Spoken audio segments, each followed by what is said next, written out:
काँग्रेस सरकार सत्तेत आल्यानंतर जातीय जनगणना करणार असे आश्वासन राहुल गांधी यांनी दिले। तो हमने निर्णय ले रखा है, जैसे ही हमारी सरकार आएगी, दिल्ली में आएगी, हम जाति जनगणना आपके लिए करके दिखाएंगे। देश को पता लगना चाहिए कि इस देश में ओबीसी कितने हैं।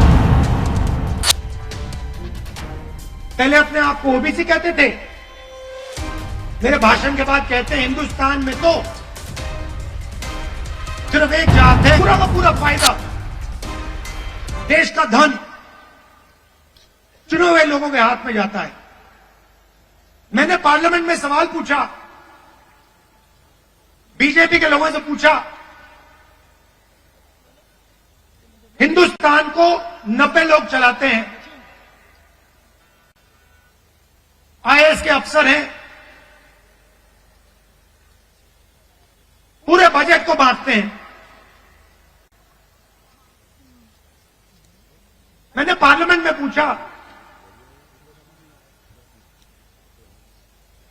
कि इनमें से ओबीसी कितने हैं, दलित कितने हैं, आदिवासी कितने हैं। बीजेपी के लोग चुप हो गए। ओबीसी की कम से कम 50% आबादी है, दलितों की 15% आबादी है, आदिवासियों की तकरीबन 12% आबादी है।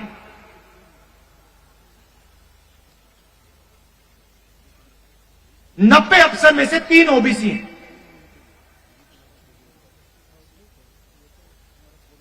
कैसी ओबीसी सरकार चल रही है? उनको कोने में बैठा देते हैं, छोटे छोटे डिपार्टमेंट पकड़ा देते हैं,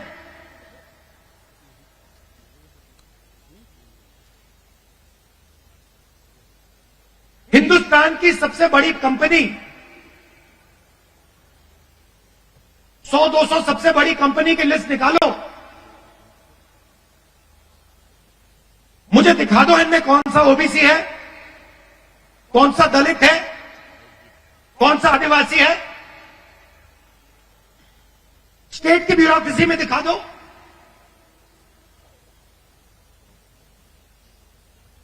आबादी आपकी 50%, दलितों की 15%, आदिवासियों की 12%।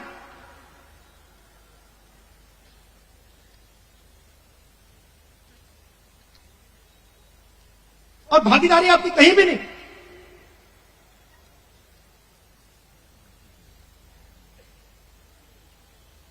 टॉप कंपनीज के नाम निकालो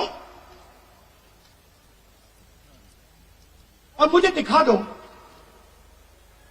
इन कंपनियों में ओबीसी कहां बैठा हुआ है, दलित कहां बैठा है, आदिवासी कहां बैठा है।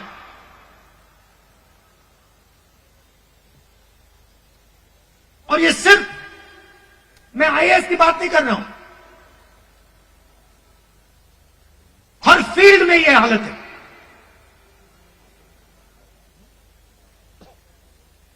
तो मैंने सवाल पूछा, मैंने कहा देखिए जाति जनगणना होनी चाहिए, देश को पता लगना चाहिए कि इस देश में ओबीसी कितने हैं। उसके बाद नरेंद्र मोदी जी के भाषण बदल जाते हैं।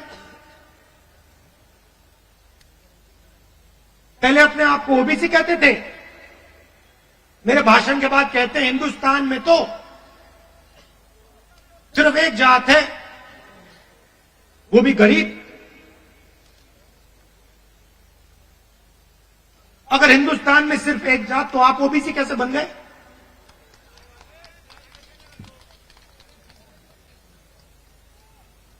तो हमने निर्णय ले रखा है, जैसे ही हमारी सरकार आएगी, दिल्ली में आएगी, हम जाति जनगणना आपके लिए करके दिखा देंगे।